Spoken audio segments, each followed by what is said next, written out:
Hello, ladies and gentlemen. Welcome to the HCW Newscast.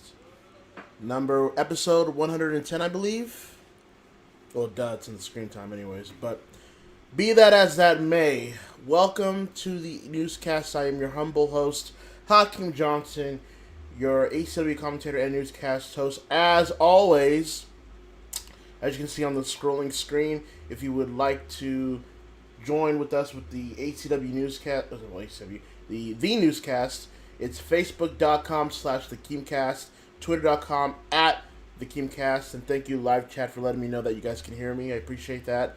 And also, if you'd like to make a small dollar amount donation, you can always go to thestreamlabs.com/theanimecw if you'd like to make $1 or more donation. I would very much appreciate that dearly.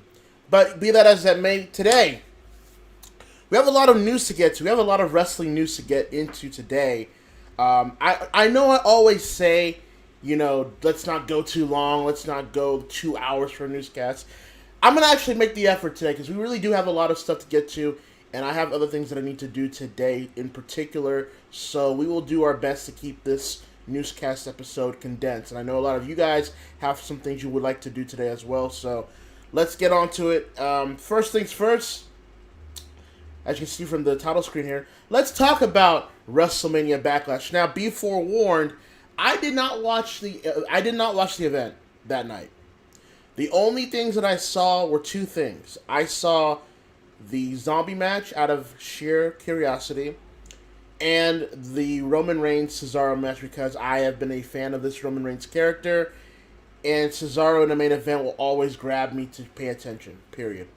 So, before we get to that, however, though, let's look at the card and the results from that event, and let's run down the list here. You saw there the kickoff. Sheamus defeated Ricochet. Of course, Sheamus is the U.S. champion. They look to have more faith with him at the moment. Ricochet's pretty much a mid-level main event card geek, and him mocking Sheamus' character isn't doing him any favors, because if you become too funny, too comedic, then people higher up will take you at your word, and you will be typecast as a comedic act for years and years to come. And it looks like Ricochet is fine, with being where he is in the positioning of the company. It's funny how, and we'll talk about Will Ospreay later on in this newscast, it's funny how we look at Will Ospreay and Ricochet. They were considered the two biggest stars of the future of the business, and you look at their trajectory now, it's crazy, because now Will Ospreay is, or up until recently was, the IWGP Heavyweight Champion, and arguably the top gaijin of Japan, period. And now you have Ricochet basically playing comedy characters with a over 40 Sheamus on WWE Raw. When he's not doing that, he's wrestling matches that are probably good, but nobody's really talking about with Ali at main event. So, but hey, if you don't have a spine, then what can I really try to defend you for? So, but Sheamus did defeat Ricochet in the kickoff match. Then we get to the actual card.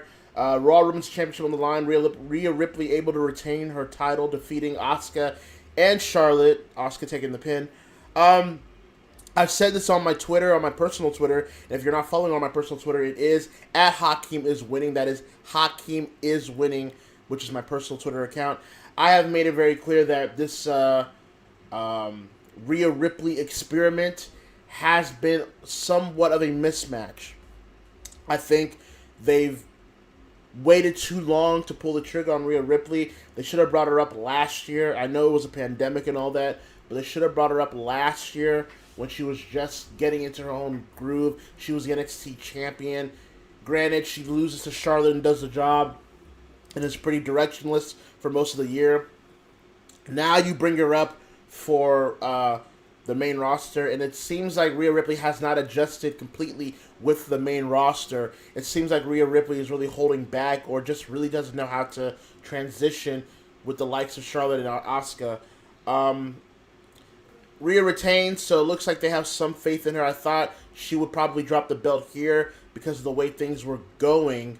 But it looks like they're going to stick with her. But I still stand by my notion that Charlotte, at the end of this whole thing, will be the champion. She will once again make Rhea job towards her, and then Rhea will basically be floundering wherever she may be floundering. So there you go. That's the WWE mantra. SmackDown Tag Team titles: Rey Mysterio and Dominic Mysterio defeated Dolph Ziggler and Robert Roode, the Dirty Dogs, to become the new SmackDown Tag Team champions. Honestly, I would have saved this for WrestleMania. Hell, I would have done this at WrestleMania.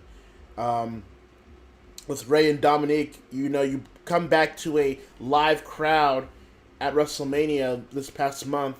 You want that moment to really shine with a live crowd that's ready for any type of wrestling. So you don't do it there. You do it here at WrestleMania Backlash, to where it was second on the card. But be that as that may, while I did not see this match, I will say seeing Dominic and Rey being a father-son tag team champions, being a father-son tandem as a tag team champions is pretty cool. And you have to honestly admit that, you've seen Dominic on TV throughout all these years, and now he gets to be a tag team champion with his own father, Rey, who is still good at his age. I'm not going to really hate on the results here. I'm fine with it. I'm glad that those two have their moment. So, yeah. Then we do get to the Lumberjack match. One of those matches that I did see. I did see this match. Damian Priest defeating The Miz. Look, folks. You've heard the rants. You've seen the tweets. You know my thoughts, basically, about the WWE and the mediocrity that comes with it in the modern times of this industry. So me really repeating those said thoughts are pretty pointless at this point. You pretty much know where I'm going with this. But be that as it may, I do want to say this, though. You had The Miz win the WWE World Championship this year. And then he drops it the night after Elimination Chamber when he cashed in, or 2 weeks after, to Bobby Lashley. And then he goes onto a program with Bad Bunny, albeit a great match from Bad Bunny, obviously, at WrestleMania. And now he's feuding with... Damian Priest still, to where Damian Priest is basically still floating around this feud, and now we're involving zombies. Now, I need the drones to calm down a little bit here. I understand this is a promotional tie-in to Batista's new movie, Army of the Dead. I get all that. I get doing promotional work and crossover work with other entities of entertainment. Okay? I remember RoboCop in WCW, alright? I remember Chucky in WCW, alright? I remember the Jackass crew in TNA. I remember MacGruber one time on Raw, okay? I get what you need to do with interpromotional work with other forms of entertainment. That said, are you expecting me to believe that The Miz got eaten by zombies? Bro, I am a 30-year-old man, and I know that this company isn't targeted really towards me anymore. Well, actually, based on the ratings and the age group demographic, maybe it is for people older, way older than me. But are you expecting me to believe that The Miz got eaten alive on television in front of people that are watching around the world, and you expect me to believe that? Now, there were reports that came out afterwards that The Miz did suffer a torn ACL, and I do want to send my well wishes to The Miz. Hopefully he recovers. Just because I'm not really a fan of The Miz at the moment doesn't mean I am not unsympathetic towards anyone getting injured, so hopefully Miz recovers quickly. But that does not excuse this atrocious match and this atrocious type of match.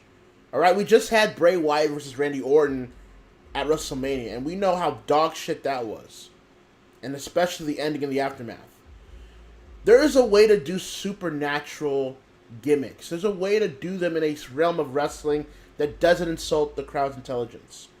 So I know there were idiots online and on social media that tried to defend the Bray Wyatt thing last month at WrestleMania, and then this whole zombie thing this month, and try to defend it, saying, "Oh, what about the Undertaker? Oh, what about Papa Shango? Or what about what about Su Yung? What about Rosemary from Impact?" It's like, yeah, those characters can be corny and goofy in their own standing, but it requires the performer to make that character. Okay? The Undertaker being performed by Mark Calloway made The Undertaker become the icon that it is today. I watch Su Yung and Rosemary. They're great at what they do in those characters because they know what those characters are about because it's from them. They created it. Papa Shango, I've always thought it sucked. I thought it was a goofy 90s gimmick that I thought really I did not relate to. And I know it was a little bit before my time. I don't think I was like 1 or 2 years old back then. But I watched back stuff anyways. I didn't like it back then. I still don't like it now. I thought it was hokey. But be that as that may, the performer makes the character. And I'm sorry, with Bray Wyatt, the shark has jumped, if you will. And especially with Fiend Bliss. And that's for another time. But this whole zombie thing was stupid. It insults the crowd's intelligence. It insults the viewer's intelligence. It makes Miz look like an even bigger geek. It does really nothing for Damian Priest, honestly, in the long run as well. It was just complete WWE nonsense that is trying to cater towards two type of people. Well, three, honestly. One, kids and preteens. Two, middle-aged, balding, old boomers that don't know any type of wrestling or don't want to know any type of wrestling other than WWE. And three, the Jones. That's what it is. And that's where we're at with WWE in 2021. So, that sucked. SmackDown Women's Championship, Bianca Belair defeating Bayley to retain the title. The right move. Right decision. I said that out of the three that are the women's champions in WWE, if we're excluding NXT UK, I said that Bianca would be the champion that would get the most attention and would be built better out of Rhea, her, and Raquel. And it looks like I'm being proven right so far. I think Bianca has a superstar quality about her that is very marketable, very approachable, very relatable. And so far, so good with Bianca Belair. We'll see where it goes with her. But the problem with Bianca a little bit with me is that WWE sometimes, and this is kind of an industry-wide problem. It's not just WWE. I want pure baby faces back. You know, I know we're in an era where it's like we get these baby faces that are too cool for the room. They're rebels without a cause. They do whatever they want. They'll beat up good guys and bad guys. And I don't mind those characters in moderation, but it seems like that's the go-to babyface role for a lot of talent these days because people don't want to be heels. They want to be cheered for doing heel stuff. And to me, that's kind of ass backwards in a lot of ways, especially when most of the babyfaces are doing that. How about we get a pure babyface that, you know, it could be a little campy, but there's a charm to that campiness that makes you want to root behind him or her, or they want you to really believe in what they're saying or what they're selling to you. I think it still works today. I go back to what happened at Dynamite this week. I saw the Varsity Blondes main event against the Young Bucks. They cut a promo beforehand. They cut a pure white hot babyface promo, which I enjoyed. I loved the charm in it. And then they had a very good match with the Young Bucks, showing why they are a purebred babyface, which is what they should stick to being at the moment. I think WWE could really do a lot of that stuff to really freshen their roster. And it's not like they can't do it. They used to do it a lot back in the day. They just don't. So I think having traditional babyfaces, having babyfaces that are really going to fight for the cause of good, I think it's something that needs to come back. And I think the first group of wrestlers in this decade, whether they're new talent or they're old school talent, that get that right, will be better off for it, in my opinion. WWE Championship, Bobby Lashley defeats Drew McIntyre and Braun Strowman to retain the title. Another obvious right decision. I will give WWE credit for this, and I know I don't give a lot of credit to WWE for a lot of things, but I will give them credit for this. They are doing right with Bobby Lashley, which they damn sure should have a long time ago. But be that as that may, they are keeping him strong. They are making him a dominant WWE champion. They are making him the guy of the company other than Roman Reigns. He is somebody that is a believable champion. He's a guy that can just beat up people and destroy them without any help from MVP or anybody else. He is legit. Anyone that's watched TNA back in 2015 and 2014 and back even in 2016, they already know how great of a world champion Bobby Lashley could be. It just took WWE when they got him back to realize them. And although there was some shaky ground, they finally pulled the trigger, and now you're seeing the fruits bear within the labor work that I will say WWE has done. So, kudos to them for that. Bobby Lashley retains the title. I don't think Lashley should be losing that title anytime soon. I know that Kofi Kingston, I guess, would be rumored to be the next guy challenging him.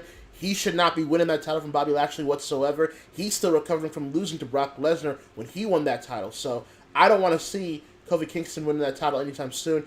Bobby Lashley is the guy right now. Have them run that title at the very earliest, him losing it at the Royal Rumble. And I mean it. I really do mean it. I think Bobby Lashley deserves a long WWE World title reign. And have him hold it until at the very least Royal Rumble, if not a full year at WrestleMania next year when you go back to Texas with a full live crowd. So we'll see how that transpires. And then the main event, Roman Reigns retains the title against Cesaro. Another match that I did get a chance to watch. Very good match. Cesaro, the former Claudio Castagnoli, he's just so great at what he does in the ring. He's able to... The one thing I like about Cesaro is that he's able to adjust to the opponent's style, but still is able to do what he does in the ring without losing any type of traction or any type of cohesiveness, if you will. Roman Reigns, you know me. Roman Reigns has really been a star for this company lately. He's starting to look like a superstar, the superstar that they've wanted him to be for years, and it just wasn't clicking. They finally found him. They finally found his ebb and flow. They finally found the character that he's been ordained to be, and he's really running the ball with it. Roman Reigns is somebody that I feel should also not be losing that title anytime soon. I think he should lose that title at the very earliest at SummerSlam. Question being, who beats him for it? I don't know that answer yet, but I am enjoying this Roman Reigns title run. He's doing good work. I could do without the melodramatic dialogue in his matches. I've said this before. It's gotten old now. You don't need to put over the fact that, yes, he's a sadistic world champion. We get it. We understand what Roman Reigns is at this point. No need for the, freeform / CW style melodramatic drama dialogue from Roman Reigns. I got it. But be that as it may, Roman Reigns wins clean. No interference from the Usos. No interference from Paul Heyman. Roman Reigns does what he does. Cesaro fought a valiant effort. Loses, but he doesn't really lose anything in terms of his position and his worth as the main eventer that he should have been a while back.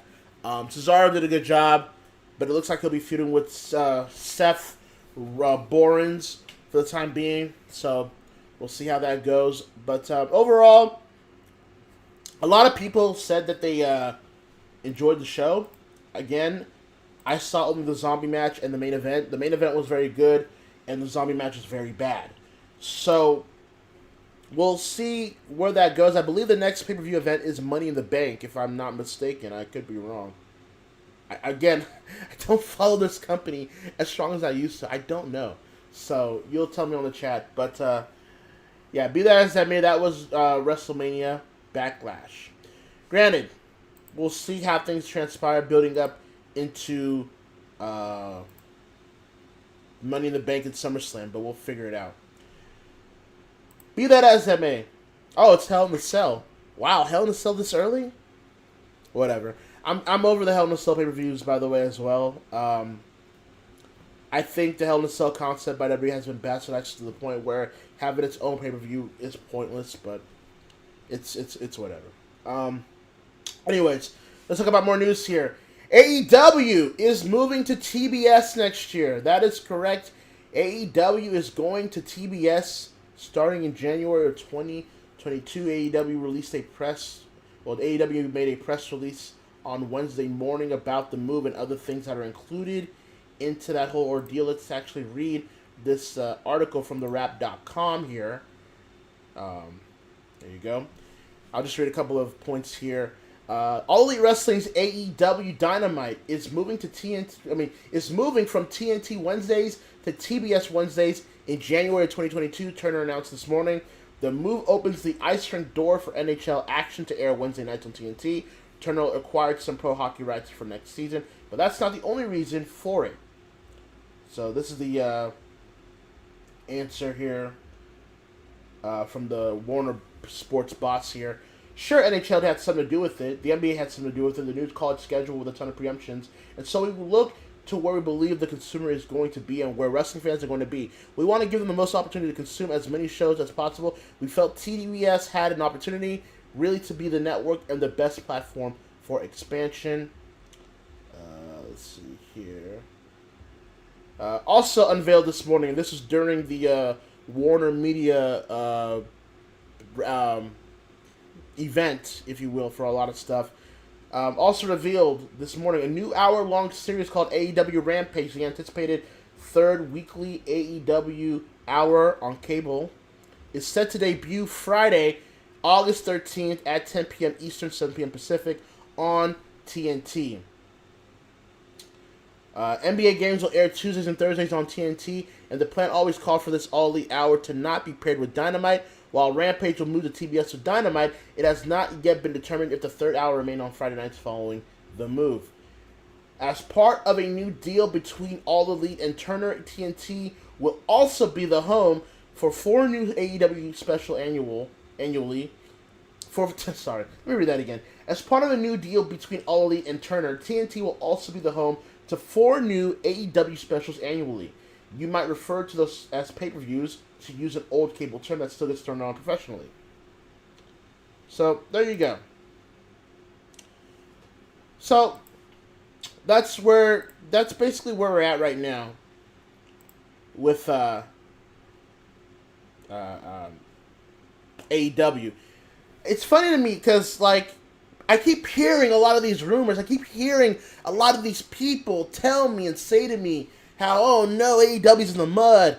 You know, Turner is going to get rid of them. Blah, blah, blah, blah, blah, blah, blah.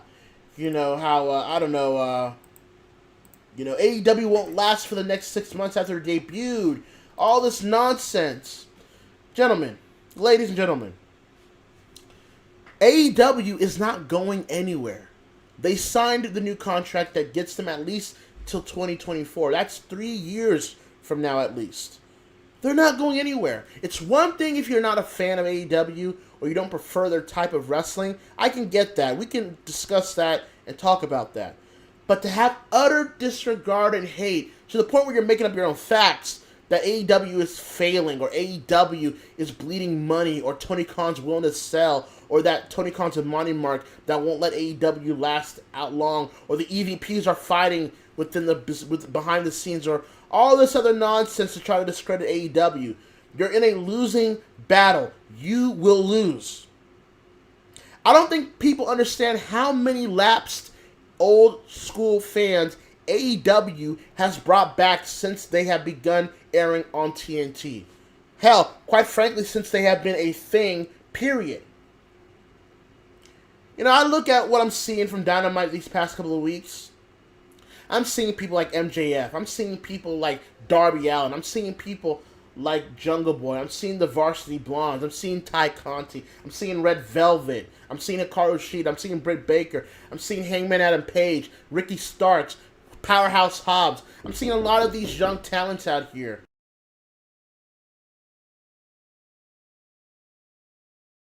One second.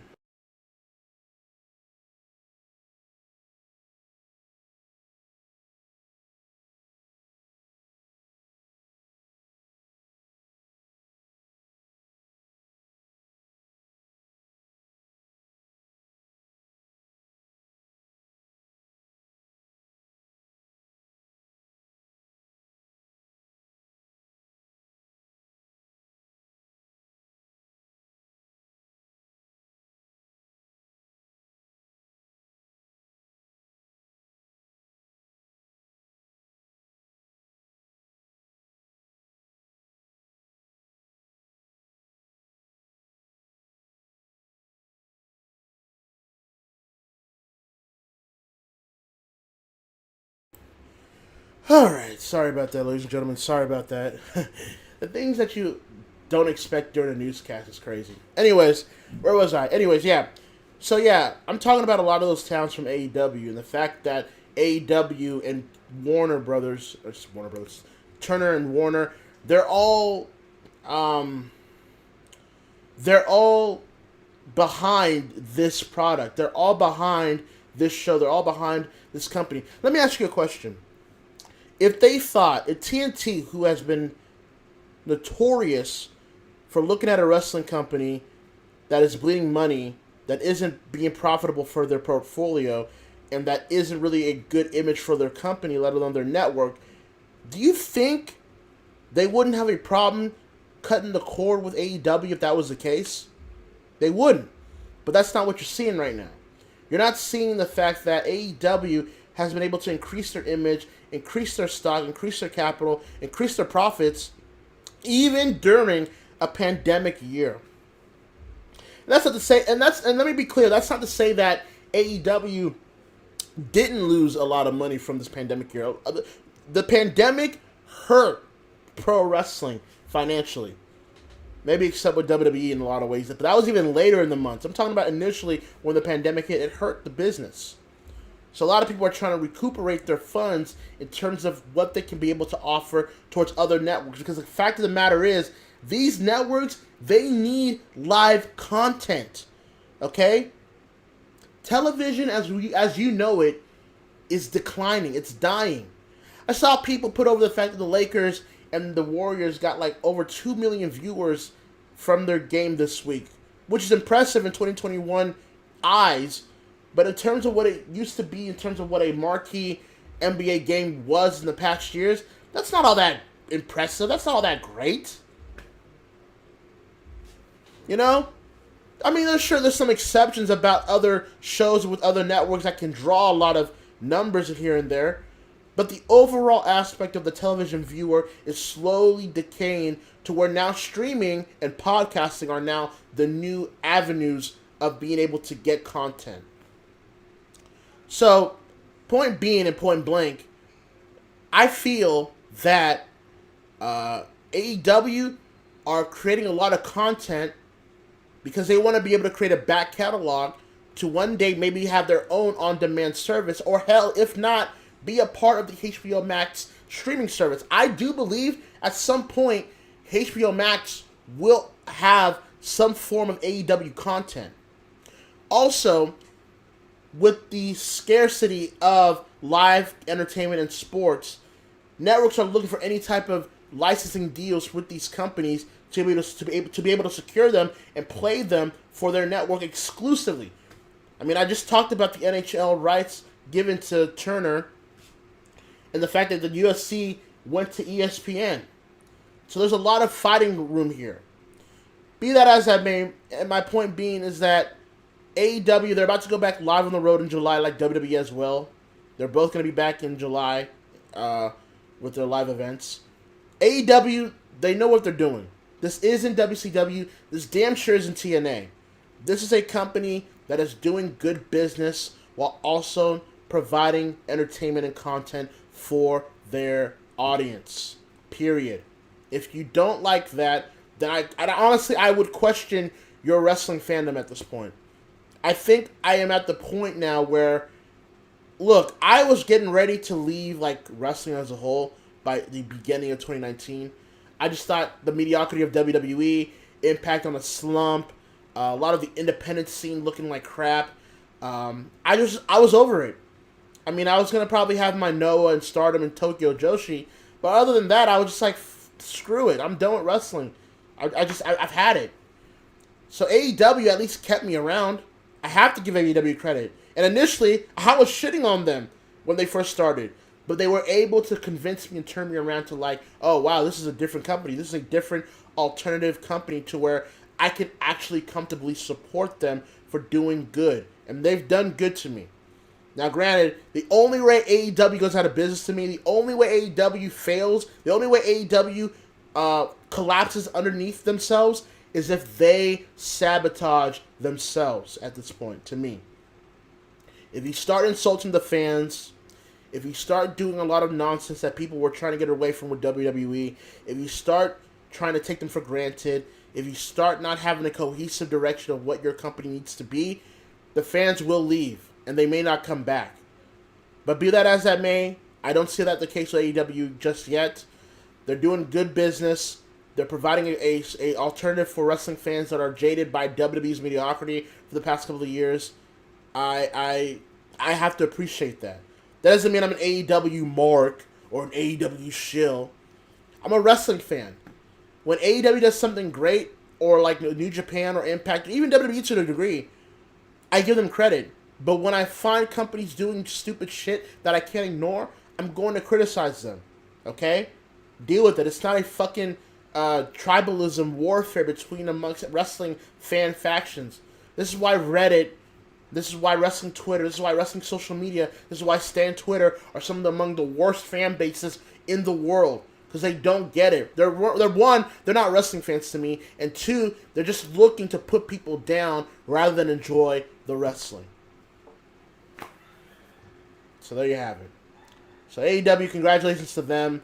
They have done a great job increasing their value. They've done a great job increasing their worth and their capital. I assume by the time they get to 2024, this trajectory continues, they'll re-sign for even more money. And they're going to be here for even longer. And it's going to make the appropriate people pissed off. And I'm going to be drinking in your tears. Anyways, let's go from AEW to New Japan, because we do need to talk about New Japan as well. Will Ospreay has been apparently injured, has relinquished his IWGP Heavyweight Championship. The status of his Rev Pro Championship is to be determined. But that is what is happening at the moment. I will actually read this from Wrestling Inc. There you go. Read this here. Will Ospreay has vacated the IWGP World Heavyweight title due to a neck injury. New Japan Pro Wrestling announced today that Ospreay suffered a neck injury back on May 4th and will be returning to the UK for treatment and rehab of the injury. There is no timetable for Ospreay's return, so the title has been vacated. New Japan Pro Wrestling noted that further announcements on the status of the IWGP World Heavyweight title will be made at a later date. Ospreay suffered the injury during his win over Shingo Takagi at New Japan Pro Wrestling's Wrestling Donataku Day 2 event on May 4th in Fukuoka, Japan. He won the title from Kota Ibushi back on April 4th at the Sakurai Genesis 2021 event, making him the second person to hold the IWGP World Heavyweight title. Stay tuned for updates. There's not really much you can say other than that this sucks. It really does suck for Will Ospreay, and quite frankly, it sucks for New Japan. I have not made it very hidden, if you will. I've been very clear about my thoughts. It's been a shitty year for New Japan. And honestly, last year wasn't any better either. Now, I know a lot of, New Japan Puro fans and a lot of New Japan diehards will convince you until they're blue to their face that, the pandemic and, they're trying something different and, will injuries happen? I get all that. Look, the pandemic really changed a lot of things in wrestling, like I just stated about AEW earlier. I get all that. I understand that New Japan is going through a lot of changes that they didn't originally have scheduled. But be that as that may, personally to me, I've been kind of seeing the cracks form with New Japan's direction and booking as mere 2 to 3 years ago. This was even before AEW even came to being. And now it's kind of starting to reveal itself with more cracks forming. I know the pandemic did a lot to really just destroy the storylines here and there. But look, there's no justifying the Evil World title run last year. It sucked, and it undermined Naito's title run as well. And him joining the Bullet Club, and you already know my feelings about the Bullet Club. I'm sick of the Bullet Club. I'm tired of this dragging albatross that is the Bullet Club. I don't give a damn of how much money they're making, how much popular they are. I'm sick of it. But be that as that may, Will Ospreay winning the title, it was a move, I will say that. Just a lot of things about New Japan right now. Kota Ibushi's title run, God, it should have been better than it was. It wasn't the worst. Like I stated, Evil had the worst in recent memory to me, but Kota's title reign should have been better than what was offered. We did get some great matches, however. Don't get me wrong. we did get some great matches with Will Ospreay and then Naito and El Desperado. I get all that. But it should have been a lot more. It should have been a lot better than it was. Will Ospreay winning was a choice, but I guess they felt they needed to do something to garner some buzz and interest for their company. And it did for a while. And I know a lot of people have their personal opinions about Will Ospreay, but the fact of the matter is, at that moment, he was arguably the best wrestler in the world. Arguably. That can't really be disputed. His rivalry with Shingo Takagi has been great. Every match has hit. Their match that they did have at Dontaku last month, that was probably one of the best matches that I've seen ever in recent memory. Shingo Takagi, I mean, I could say a lot about that guy, but be that as that may, I do feel bad for Will Ospreay. I do hope he recovers quickly. I do hope he gets the proper treatment to come back quickly. I know there's a lot of fucking morons out there online that are happy for this news because of the personal issues that they may have with Will Ospreay. You people are mentally ill. You people need help. You people need to really kind of leave wrestling, in my opinion. I don't give a damn what accusations have been out there about Will Ospreay that haven't even been proven, by the way. But the fact of the matter is, wishing anyone to suffer an injury to where their career could be over is bullshit. And you're not a friend of mine if you are like that. Trust me, you're not. But be that as that may, Will Ospreay has vacated the title due to this injury. But I do want to mention this, though, because this was just kind of a scuttlebutt of a rumor this week after the Ospreay injury news. Apparently, allegedly, there seems to be some form of Gaijin unity in New Japan as well. From the reports that I've seen from either Wrestling Observer or Fightful or the Pro Wrestling Torch, allegedly, certain foreign talent in New Japan are getting frustrated and a bit irritated with the way things are being properly ran in New Japan, and that the issue started when Harold Meiji left New Japan. People are saying that the Gaijins are basically stuck in Japan without really anything to do in terms of wrestling in New Japan. So there's like a lot of failings towards the management of New Japan that they might want to take their business elsewhere. And look, if you've watched the product, you've kind of felt that the quality has, that with the exception of certain people, the quality has drastically gone down with New Japan, in my opinion. I don't know what that means. I don't doubt it. I mean, the pandemic has really caused a lot of people to rethink their career decisions and being able to go after the big bag, if you will, in terms of money and security. And maybe some Gaijins feel that New Japan can't provide them that right now. Hell, we don't even have a Grand Slam anymore right now, which is supposed to be this upcoming month. That's been postponed, and I assume that New Japan events will be postponed, at least the big ones will be, until the Olympics are over. Because Japan is dead set on having the Olympics this year. It was supposed to be last year, but of course it couldn't happen. But they're going to make it happen. They're going to do everything come hell or high water to make the Olympics happen in Japan this year. So until that occurs, I'm assuming New Japan and other companies are not going to have their big shows until then, which sucks for them. So they probably feel that there's no point of them trying to do any shows at the moment. So, be that as that may, I feel bad for the company because right now I just have no interest in it. And that's just the bottom line. I don't doubt that they have those stellar matches that you've come to know and love in New Japan. Hell, I just mentioned Ospreay and Shingo. But yeah, this is definitely a down period for this company. And in terms of who should win the title, I mentioned this on Twitter this week after the news, but I do feel it's time to do a G1 for the title. I think this upcoming G1 should be where a IWGP Heavyweight Champion is crowned. And who I think should win that, to me personally, in my personal bias, to me, damn the long-term ramifications, damn the long-term storytelling, because right now, it doesn't really matter right now. I feel that Shingo should win the G1 and the title. That's my personal belief. That's my personal opinion. Now, if I'm going to be objective and take away my biasness, then I think that Okada will win it. Because both those two men make sense of winning the title, so when Will comes back, he can go after either one of them. I could also see a Tanahashi winning the G1 and winning the title as well, because I know that New Japan has essentially moved on from Tanahashi being the ace. But Tanahashi, to me, was the ambassador of New Japan during the COVID year.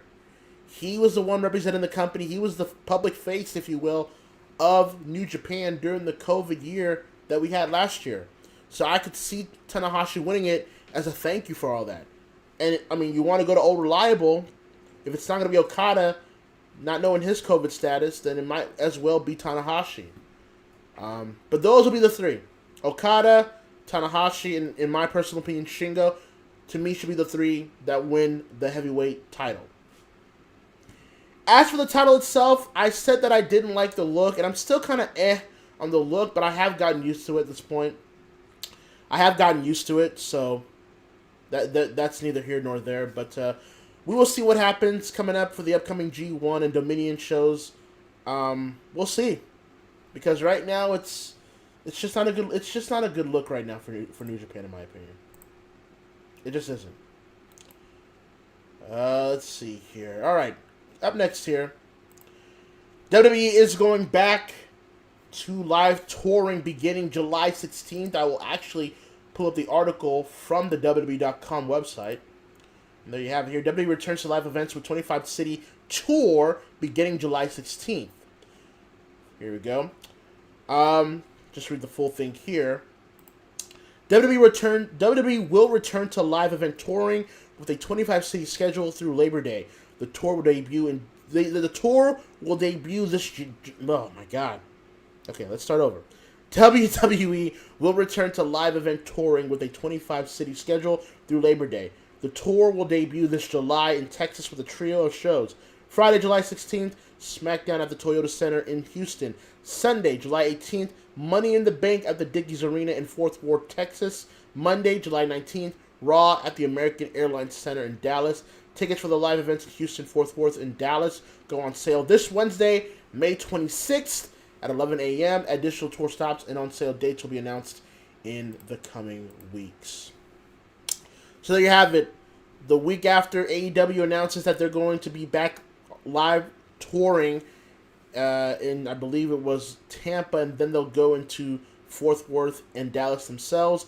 WWE will make the announcement as well this week. WWE made the announcement this week that they're going back to live touring.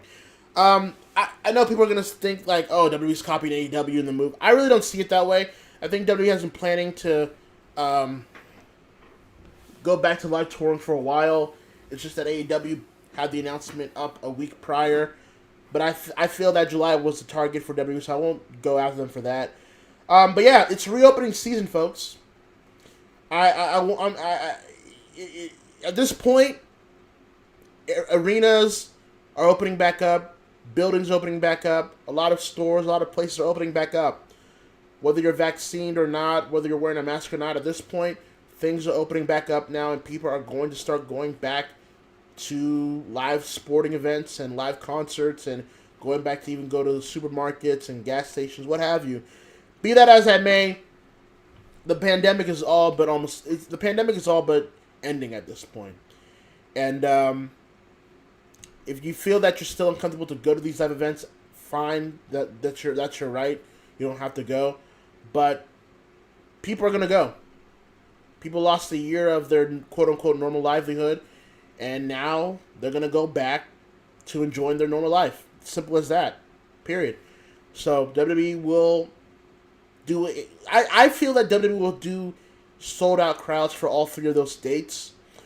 And despite my criticisms about WWE and their mediocrity and their quality of the product that they're putting out, they're going to draw a big crowd. They're going to draw a lot of big crowds, I would say, for the first 3 to 4 months.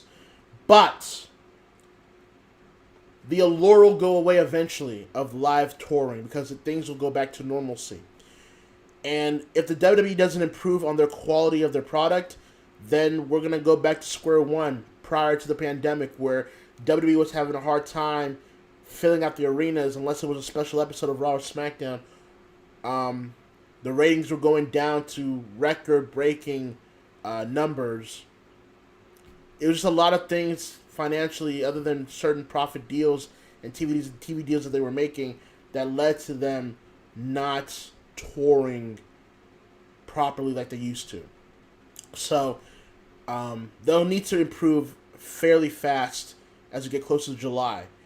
But I do see them selling out those 3 dates. I do see them having a lot of rambunctious, sold-out crowds for the first 3 or 4 months. But the product will speak for itself, and if it doesn't improve, we'll be right back to where we started. But nonetheless, I am happy for a lot of wrestling fans that have been wanting to go back to live wrestling events, and they'll now finally get the chance to do so with a full capacity crowd this upcoming July. So kudos to them for that. I find it so funny that whenever I give credit to WWE, people think I hate WWE. I really don't hate any company, unless like a certain exception here or there. But I don't hate WWE. I just think they suck right now. That's all it is. Those two statements are different. I don't hate the company. I will give them credit where credit is due. And I have this newscast, and I have in the past. I just find their product to be utter shit right now, in my opinion. That's my opinion. So there you go. So that's all good news there, but unfortunately, it's not all good news, as today is the 1 year anniversary that we lost the great Hana. First things first, I would like to have a moment of silence if I could with all this here. So, moment of silence.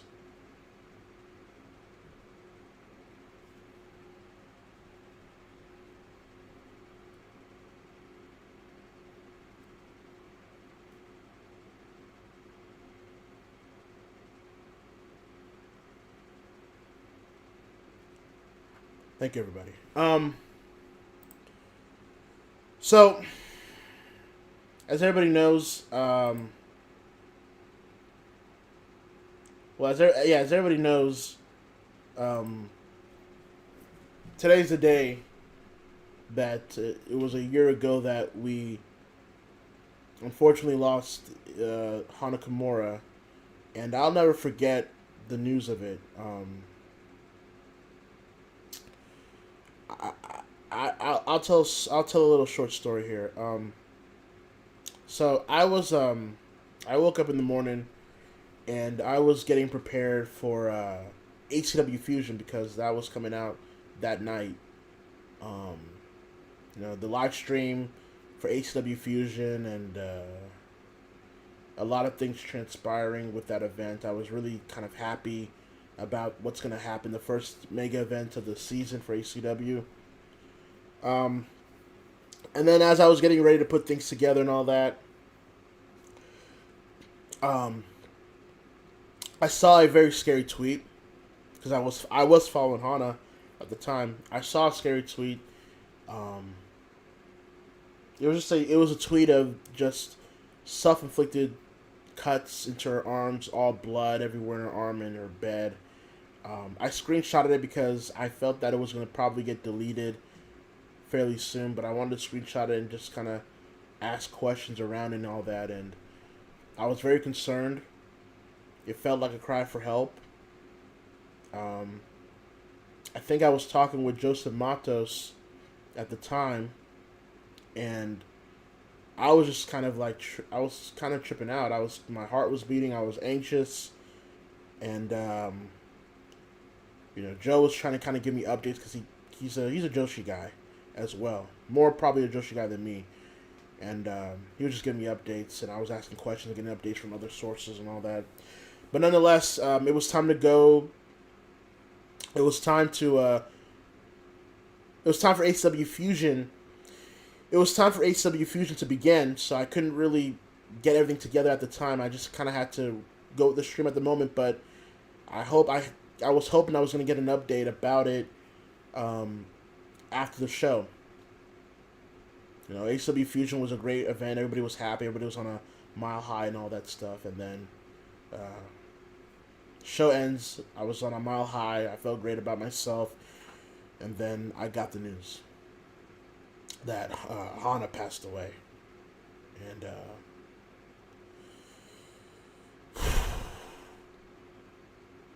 it doesn't even feel real to say that. It doesn't even feel like that should be said. I feel wrong for saying that.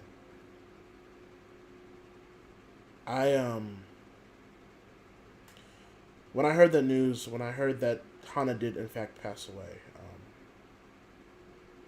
all that good feeling that I had, completely gone. And from apparent suicide, it's even worse too, because when you have to get to that point in your life, that means you have no other options, that you've tried everything that you could, and it wasn't good enough.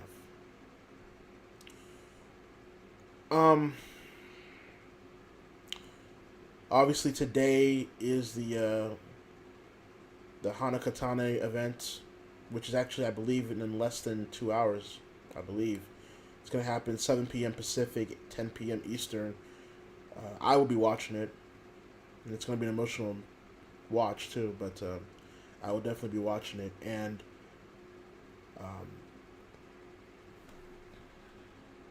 it sucks because it feels wrong. Like I said, it feels wrong to even say this. From what I'm hearing, Shota, Dash, Chisako, Vani / Asuka, who else? Seigo, Tadashi Bana, Syuri, Konami, Natsupoi from Stardom will all be a part of this show tonight. I assume Jungle Kiona will also make an appearance on that show. Apparently there'll be just 3 matches and a ceremony.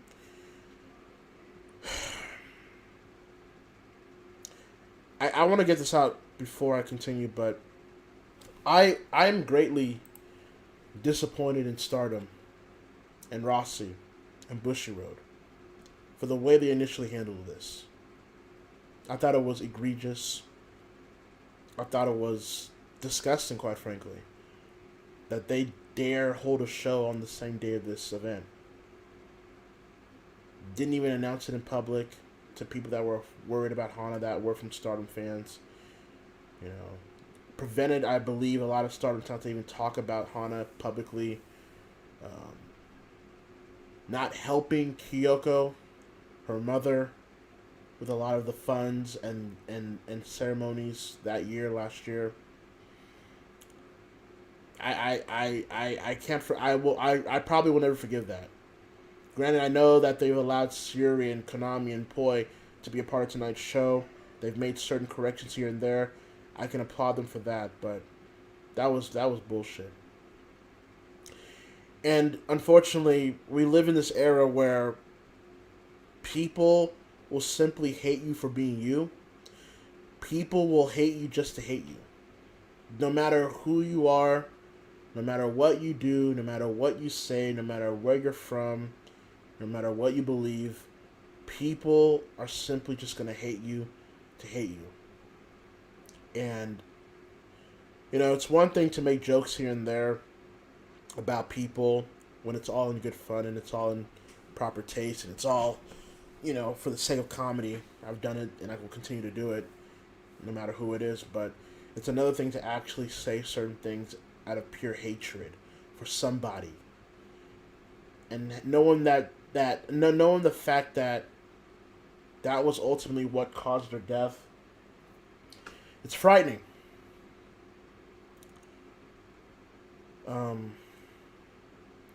I'm different in the sense that I could never let anything online get at me like that, but I know there are people that simply just aren't built that way, and that's okay. And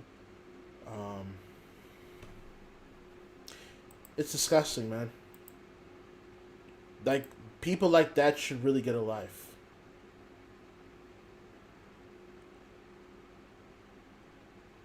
I'm not going to get too rantish, because that's not the proper time to do it.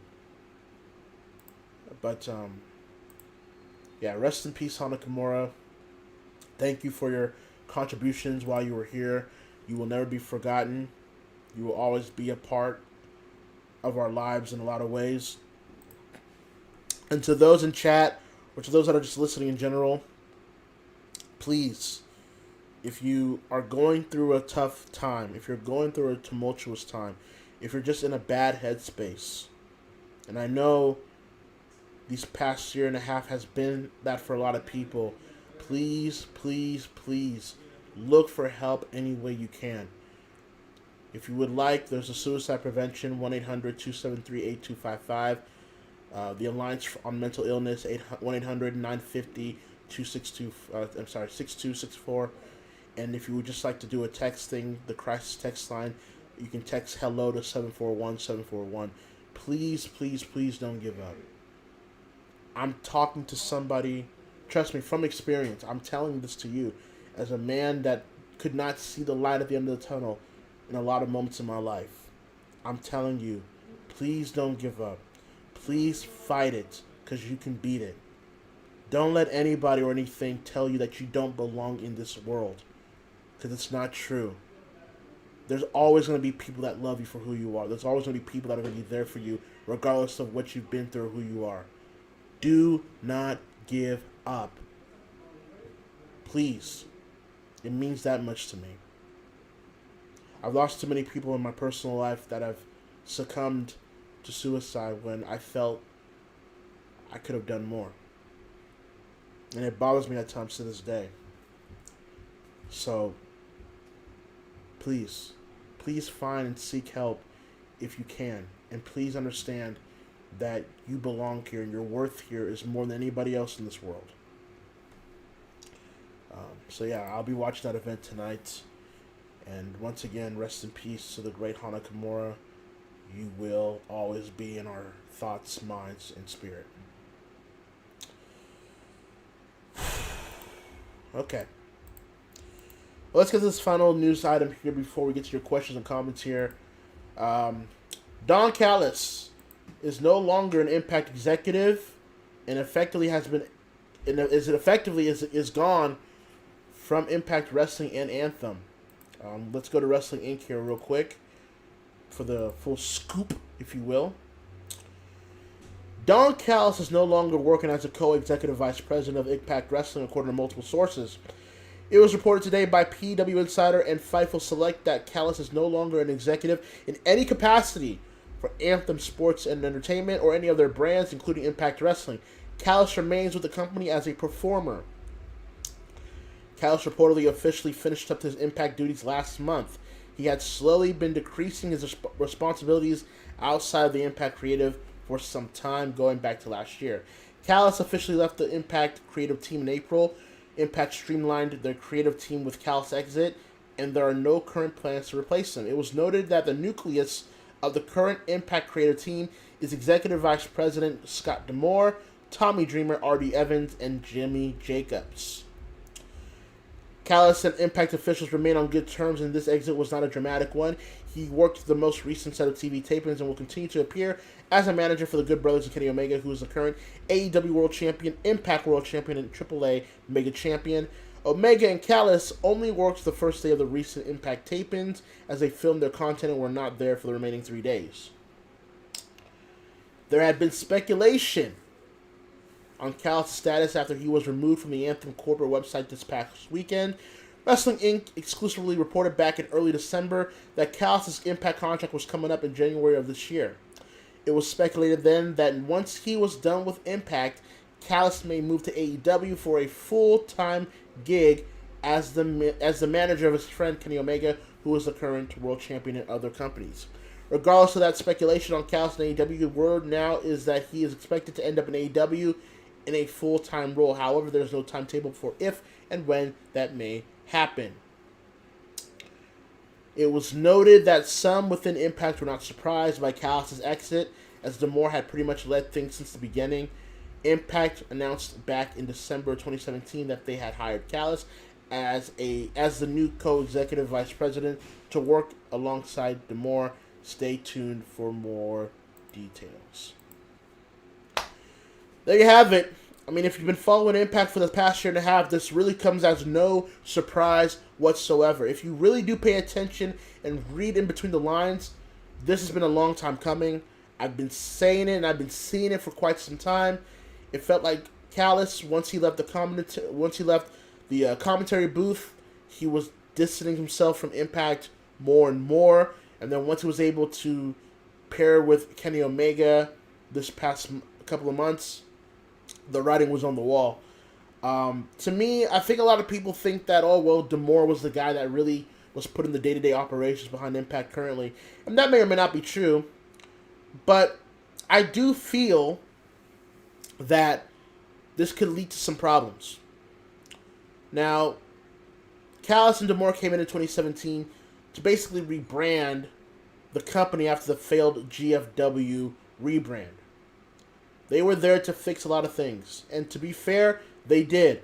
The first 2 years of Impact under Callis and D'Amore were some of the best must-see TV that I'd watched in wrestling in quite that time, in modern wrestling.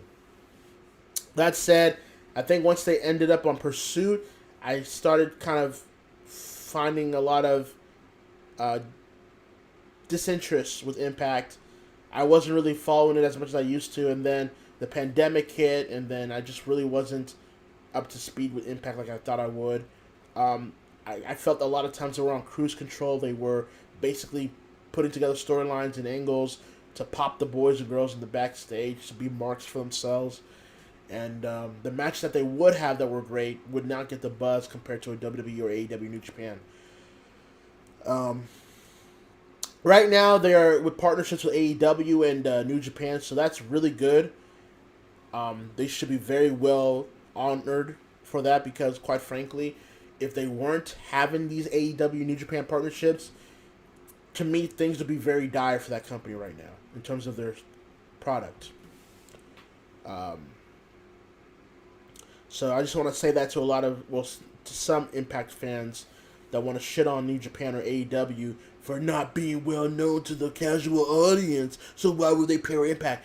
Bitch, Impact would love to trade places with New Japan or AEW if they could. So I don't want to hear it. Be happy that Impact can get buzz by doing these partnerships and what they transpire from it. Period. Now, be that as it may, I do like that we're heading to Slammiversary or not even Slammiversary, I guess it's Against All Odds coming up next month, where Moose will challenge for the Impact World Championship against Kenny Omega. Now, there's all this scuttlebutt that Moose may or may not re-sign with Impact by the time Slammiversary comes around. There were reports from the Wrestling Observer that Moose, in fact, has re-signed with Impact. Moose came out later on, I believe yesterday or the day before, refuting those rumors that he signed a new contract with Impact. So nobody really knows anything officially, apparently. If I had to bet my money, I would assume that probably Moose is leaving. I'm going to be honest. I think people that reported that he re-signed are only going by the basis that he might be given the impulse. This is an HCW. He might be given the Impact World title. Like, he might beat Omega for the Impact World title as a way for him to stay with Impact, which I feel is a very dumb business move that Impact tends to do a lot. At the end of the day, Moose will decide what he wants to do. If an Impact World title means he resigns, then that's what it's going to be. But I don't think it's all but given that he's going to win that title. I think Impact are going to run with Kenny Omega as a world champion for the time being, at least until Bound for Glory, for when the real person beats him for it. As for Moose, look, if he wins the title there, he'll resign. He has to have resigned to win the title, right? But if he loses, then I'm going to have to assume he's on his way out. And if he's on his way out, you have to wonder, does he end up in AEW? Does he end up in NXT/WWE? One second.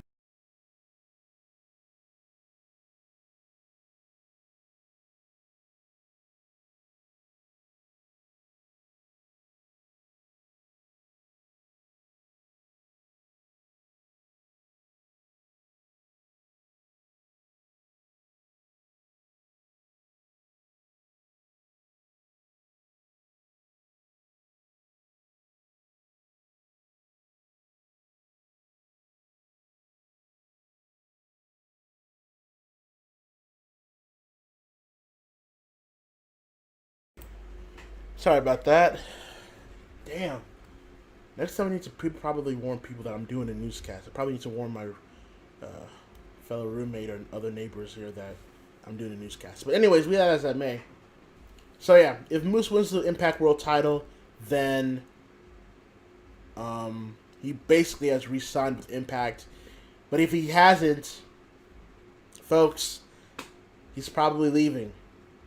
And where he leaves, look, I know the history of Moose, and I know that a lot of people will go to his history in the past and what he's done in the past and all that stuff. At this point, he hasn't even done anything like that since, and he's repaid his debt towards it. So, enough of that. Do I think it might be an issue? It could be, depending on the way the background checks work. But other than that, I do think that if they want to, WWE will look at a former NFL pro player like Moose, who has the look, has the build, has the talent, has the look, and has the charisma too. AEW, I'm not so sure, but maybe they'll get a look at him as well. Who knows? But I do think Moose, if he leaves, he'll be a part of either company in some form or fashion. It's not a guarantee that Moose stays with Impact to stay with Impact. Because at the end of the day, look, I know that Jordan Grace re-signed, right? I know Eddie Edwards re-signed months prior. That's good and great. That doesn't mean all of them are re-signing. And let's be very clear here. When Impact's good, they're good. But Impact in 2021, and I'm sorry, it has to be said, Impact in 2021 is nothing more at this point than a feeder promotion to the big three companies, which are either WWE, AEW, or New Japan. Period. I know some Impact fans want to live in delusions of 2009, 2010, 2012, as if Impact's still a major player like that. I'm sorry, they're not. They're a step below those big three that I just mentioned. It's not 2005 anymore. It's not even 2010 anymore when Hogan came in. They've been able to recuperate and repair a lot of things that have damaged their brand and they have damaged their business, but they're still within a position to where they're not a destination for a lot of wrestlers that are of top tier importance.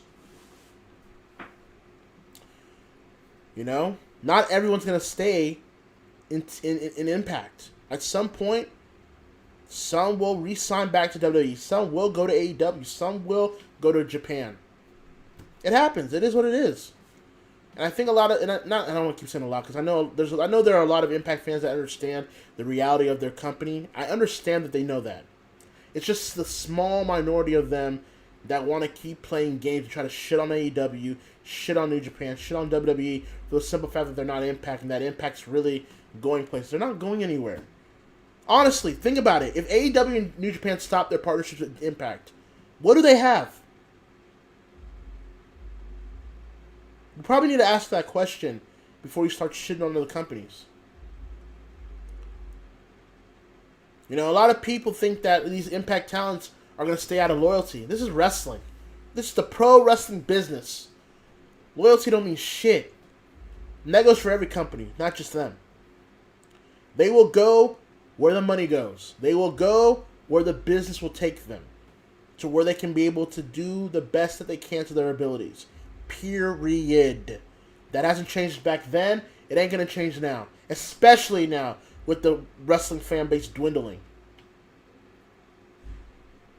Yeah, the wrestling fan base today might be spending more money than past years, but they're not increasing the fan base compared to those years. That's a problem. So there you have it. Don Callis is gone from Impact. I expect him to be in AEW at some point full-time, and we'll see where that transpires. But be that as that may, let's get to your questions and comments. If you're in the live chat right now, you guys can post your questions and comments, and I will answer them to the best of my knowledge. If I don't get to your question, then just kind of repeat it on the live chat, and I'll eventually see it. So I'll give you guys a couple of seconds to let me know what questions you guys have for me. And I know I didn't even get to a lot of these other news topics this week that happened in terms of wrestling, so I'll try to answer those as well if you have them. So we'll get to that in just a second here.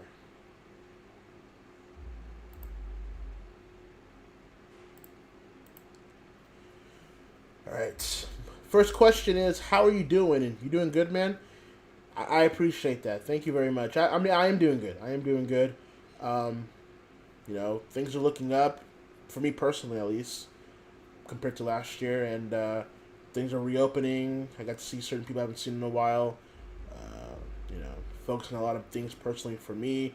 The HCW season is resuming. I want to thank everybody, by the way, that watched HCW Excel 110 last night for the premiere. I do appreciate that. That really meant a lot to me. Thank you guys very much. I will look to make High Voltage a very, very great mega event for all of you for that. So thank you very much. I appreciate it. But yeah, I'm doing fine. I'm doing really well. And also, dropping pounds too. I'm adding muscle now. Crazy, bro. You know, I still got a bit of a gut, but that gut has gotten way smaller compared to like last year. So personally, mentally, you know, all those things, I'm doing very well. Let's see here. Let me see if I can keep up here. Don Callis as a commentator for Rampage besides his role as manager of Kenny Omega. Agree or disagree? I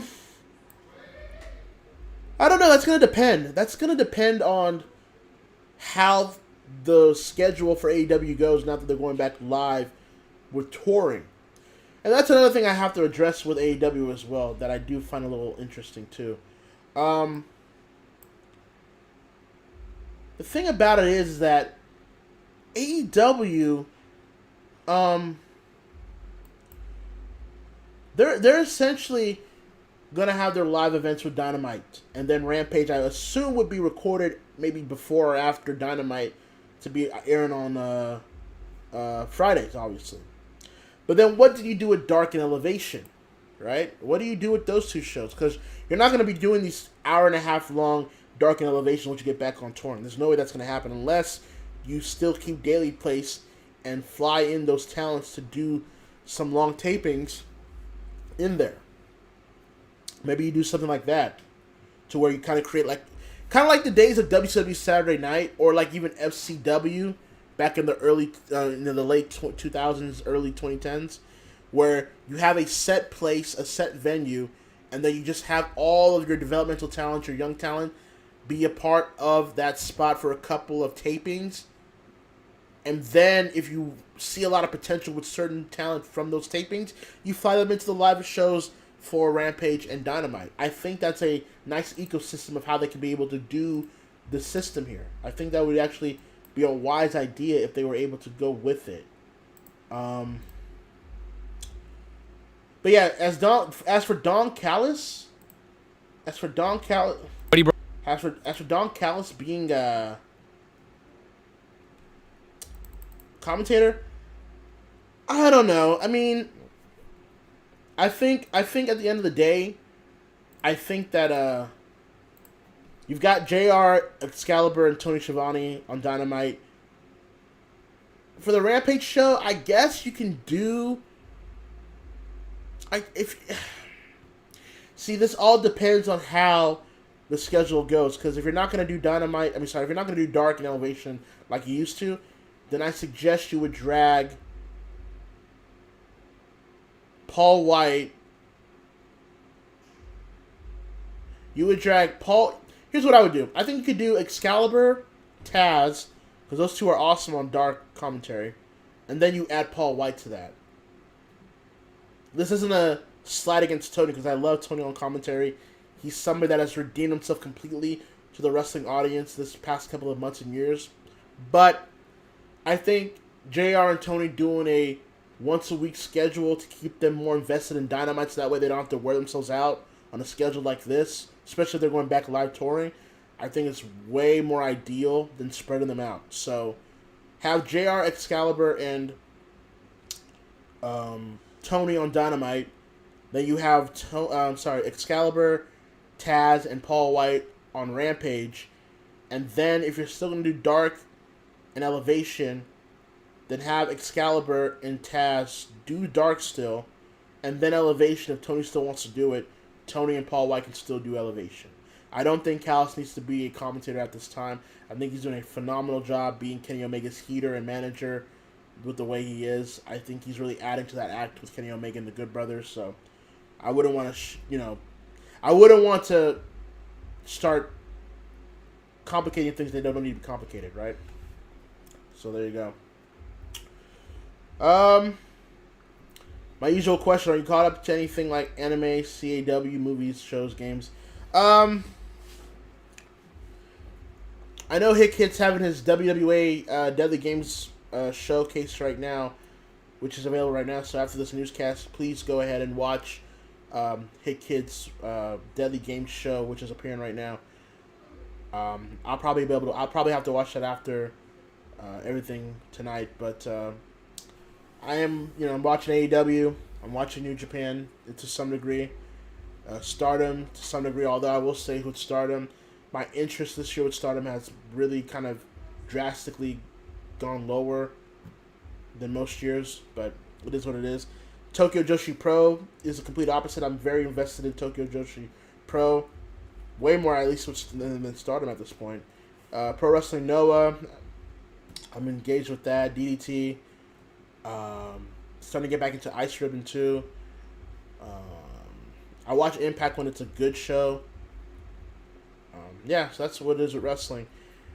Games, still waiting for a lot of updates about the AEW game and W2K22. I don't give a damn about you showing me the move sets and the graphic design. I don't care. Just show me the intangibles and essentials that this game is going to be different from previous outings. Because if you're not going to do that, why the hell are we doing this then? Just say you're being lazy again. Just say that all this time that the producer was talking on Twitter was all just PR speak, and this is just another way to say, you know what, we're not going to really change anything, but we just want your money. The only reason why I'm going to still buy that game is because I'm still doing ACW. But if I wasn't doing ACW, I wouldn't buy this shit at this point. Why? Let's see. What's your reaction to the WWE drones saying Charlotte Flair is the best female wrestler of all time? They're drones. You've kind of already said my point there. They're drones. Anything that the company tells them verbatim multiple times, they'll eventually start believing it. It's a legit cult to me. I know a lot of people like to say there's a Joshi cult or an AEW cult. Please. And if there is, it's nowhere near as bad as the WWE cult. Especially because the WWE cult has decades of it. It's crazy. No other company would be able to get away with what WWE gets away with. In terms of shitting on their audience, insulting their audience, and yet still being able to get their money. It makes no sense to me, personally. It really doesn't. As for Charlotte Flair, no, she's not the greatest female wrestler of all time. In WWE history, you might have a better argument, although I still would disagree with that. I think Sasha Banks might have a better argument than Charlotte at this point. And I think Asuka even has a better point of argument than Charlotte. Those two, to me, would be above Charlotte as the best female wrestler of all time, in my opinion, right now. But Charlotte would have an argument still. She would have an argument. I just don't think she's better than Sasha or Asuka if we're gonna really talk about overall. No. But and she damn sure ain't the best women's wrestler of all time everywhere. Alright? That's saying that she was better than Akira Hokuto. That's saying that she was better than Aja Kong. That's saying that she was better than Manami Toyota. That's saying that she was better than Gail Kim. That's saying she was better than who else? Who else would I say? Saying she's better than Io Shirai. No. I'm not rolling with that at all. We all know why she's in the position she's in. We all know why she's getting the accolades she's getting. Kudos to her. She can pull out some great matches when she can, but let's not confuse ourselves as to why things are happening the way they're happening with her. And boy, I gotta say this too, since it's been the newscast, the new newscaster. Boy, a lot of you idiots took that Dave Meltzer criticism of Charlotte Flair to task to where it wasn't even what you thought it was. All Dave said was that the WWE has a tendency to where they want their female performers to look a certain way. How is that even argued? How can people even argue with Dave Meltzer on that? Put your biases against or for Dave Meltzer aside and really understand the years of this company and how they've been able to treat their female performers. He's right. The WWE are more discreet about it these days because of the whole social environment that we're in today. But it's still what it is. John Laurinaitis just got hired this year. And you people are still trying to argue that it isn't? Come on. Don't be stupid just to be stupid. If you're going to be ignorant, at least say that. At least you wouldn't know why they're doing it. Don't be stupid when you know the facts and you still choose to be stupid. Anyways, I just want to get that out there. What do you think about wrestling returning to TBS, especially now that TBS has not been a superstation for years now? I think wrestling under the Turner umbrella will always feel like a fit. It will always feel right. So when Dynamite came to TNT, no wonder people were on a buzz for it because wrestling was coming back to TNT for more than 2 decades. That's crazy. No one thought it would ever happen, too. I didn't, for sure. Them going to TBS, I think a lot of people are trying to assume that this is a demotion when it's not. They got substantially more money for this move. They're moving to TBS that has an identical, if not more, viewership and demo increase than TNT. And would not be preempted as much on TBS than on TNT with NBA and now NHL. And they're going to still have 4 annual specials on TNT, like the Clash of the Champions. If you remember, with WCW, they would hold special TV events called the Clash of the Champions. That's basically what those AEW specials are going to try to inspire to be on TNT. So they are still getting a lot of support and backing from the Turner umbrella, from the Warner Media umbrella. AEW is still an image, a brand for them that they truly want to put over so that way they can help their entire portfolio. I don't know how these cornet cucks, these Russo morons, and these drones continue to miss the plot. You're wrong. You're just completely wrong. You're stupid, and now you're wrong. You were the same people that said AEW would not survive in a year. They would not get an increase in their money with the new contract. They would not be able to acquire certain talent into their company. They would not be able to be a true alternative to the WWE. And every single time you have moved the goalposts, they have been able to stomp their foot on your ass with interest. And instead of acknowledging that, instead of improving from that, instead of realizing that maybe you are in the wrong for that, no, you triple down. You double down, you triple down, you even quadruple down. Why? For clout. Why? For attention. Why? Out of ignorance. AEW, like I said earlier on the newscast, is not going anywhere. And if you don't want to even watch it, if you don't like it, then there are other wrestling companies that are out there that could be more to your suitable choosing. Stop being stupid. Stop being lazy when it comes to your wrestling consumption. There's NWA, there's Ring of Honor, there's MLW, there's Impact, there's obviously WWE, there's New Japan, there's Noah, there's All Japan, there's DDT, there's AAA, there's CMLL, there's other independent promotions out there, GCW, CZW. A lot of these other promotions out there that you could be watching wrestling for, but instead you're targeting this one company that you allegedly do not like. And don't come to me saying, well, don't you do that with WWE? Bitch, I haven't supported that company in years. A lot of you wrestling fans have no backbone. You guys have no spine. You guys are pussy in a lot of ways. I actually back up with what I said. I haven't spent a dime on any WWE merchandise in years. I canceled the network when I felt the network wasn't providing me enough to continue supporting the company. I haven't even watched the WWE show fully, legally at least. So don't come to me thinking that I don't back up my shit. I do. How about you look in the mirror and you realize that you need to come to grips with certain things about wrestling that may not be suitable for you at this point. Period. And the more that you guys keep doing this, the more that you guys keep acting like AEW isn't going to be a thing, the more you'll continue to be wrong, and the more you'll continue to look stupid. You people said they wouldn't go back to 1 million viewers per year this year, and they did it twice. 3 times, I believe, even. And because they had 823 viewers this week, they're in the mud. They're in the mud. Even though they had the NBA games, 2 play-in games to debate with. Like, you guys are just idiots. There's really no other way to say it. There's no nice way to say it. I'm no longer going to beat around the bush. You guys are idiots. And if you're going to continue to be idiots, I'll just call you out for being idiotic. That's just the name of the game. Whew. Alright, let's see. Do you believe there should be a balance between rebel faces and traditional faces, and between monster heels, arrogant heels, and dastardly heels? I know it should be. I feel like in terms of wrestling styles, I've said this before, like, as I've said before, there should be a variety of wrestling styles. Excuse me. There should be a variety of wrestling composition. The world isn't black and white. The real world isn't black and white, and I think wrestling should always reflect on that. I'm not saying that has to be complete 1980 with just campy faces and campy heels, but it doesn't also need to be contrarian bile as well, with too cool in the room baby faces and heels that are cowardly, but they're doing it for their own good.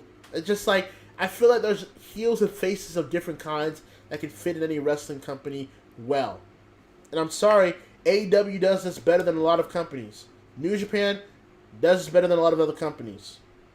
Tokyo Joshi, they do it better than a lot of other companies. So, I do feel there should be a balance and there should be variety when it comes to things like that. I kind of asked this last night on AEW, but are you still interested in a new Rumble Roses game after all these years? You know what? Yeah, I think a new Rumble Roses game is long overdue. Unfortunately, we live in today's society to where people are going to try to shit on it and try to make it not happen because it sexualizes women. It's a slight against women. It looks at women as sex toys. It's like they're kicking each other's asses. They just look good at doing it. Like, I don't understand.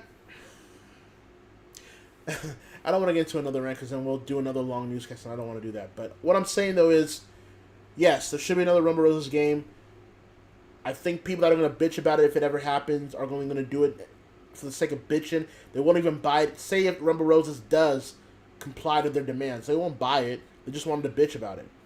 I think a lot of video game companies and people and other companies in general, they should really just kind of say shut the fuck up to a certain group of people. It's like, this is our product, this is the way we see our entertainment, which it is entertainment, and we're going to put it out the way we see fit. And if you don't like it, you are in your right to not purchase it or even support it.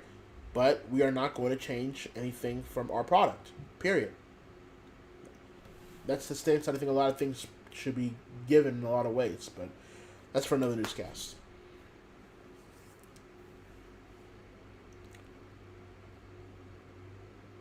Let's see. A lot of Charlotte talk here. Look, man, I'm just saying, I'm not saying Charlotte didn't put in the hard work to get where she is. I'm just saying that calling her the greatest women wrestler of all time is bullshit in either context of WWE or in the world. It's just not true to me. Like I said, Asuka and Sasha Banks have a better argument to becoming the greatest WWE women's wrestler of all time than I say Charlotte.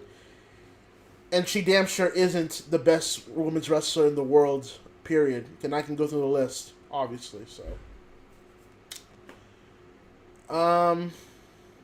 Speaking of Warner Media, your thoughts on the merger between Warner Media and Discovery? Yeah. I've said this before on the newscast, multiple episodes, as far back as 2007, 2008, 2009, 2010. These companies are all merging and forming to one another. They're all coming together now. There's no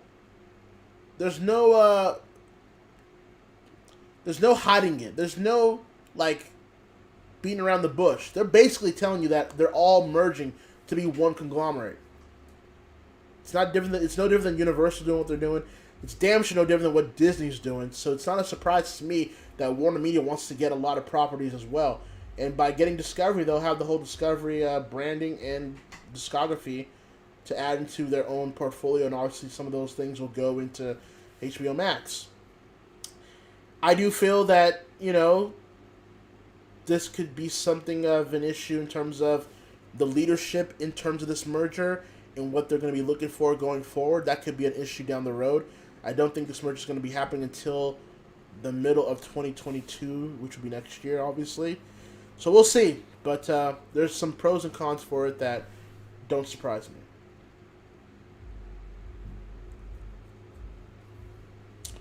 There it is. It's called Saudi Arabia. Yeah, apparently WWE might be going back to Saudi Arabia by the end of this year now that things are opening up again. Anything for money, man. Anything for money. I don't know if you played Ratchet and Clank before, but what are your thoughts on the new game Rift Apart? I have played Ratchet and Clank before when I was younger, but the recent one I haven't played. And then this one coming out, yeah, I haven't played it. I didn't really know about it either, so, yeah, I didn't know about it. So, I still haven't purchased the PS5, by the way, which I'm not going to anytime soon because one, they're not like stocking anything to where it can be properly compensated, and two, I just don't have any games that I'm interested in at the time to where I would purchase a PS5 with no games, personally. Let's see here. If the woke scolds had their way, shit would suck. It already sucks now. I think people get it confused. People assume that when you call people like woke or that you're against cancel culture, that means you have to be quote unquote conservative or Republican, which I'm neither of. That's why people are stupid when they make all these bold general statements that have no facts on any basis other than their own headcanon. Because people that are like conservative do cancel culture too. It's not like a political thing, it's a social thing to me at this point. I think people should be left alone to enjoy what they enjoy.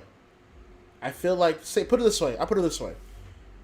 If people want Superman to remain white, which he's always been in the context of the comic books, that should be fine. If people want a Static Shock comic to address him as an African American superhero, that is also fine as well. You know what I'm saying? I'm getting to the point where it's like, leave shit alone and leave people alone. Stop trying to change things to fit a quota, to fit some sort of branding issue that you really don't care about, but you need the business of those people, so you'll go along and play games. I know a lot of people are afraid to say these kind of things because of peer pressure and a lot of public,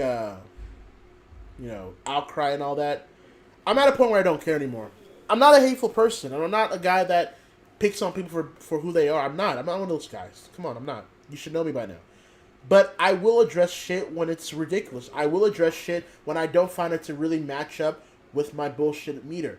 And when I see companies that are trying to use the plight of people because of a certain color or of a certain identity or of a certain religion or of a certain gender, and they're only using that in order to get business from those consumers, not because they care for the cause that they allegedly want to support, yeah, I find that to be bullshit. Period. Sorry if that hurts certain people's feelings. It's not that I'm being hateful. I'm just saying what a lot of people believe and feel too, but they just won't say it because we're in this walk around eggshells era of entertainment and media. But that is what it is. Period.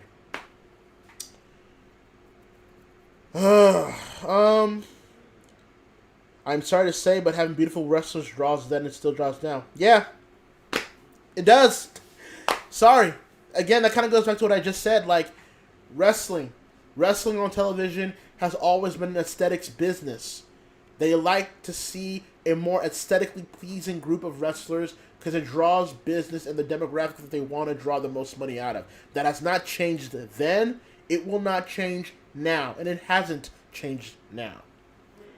That's just the way it is. People that are going to argue otherwise are being delusional. You don't have to like it.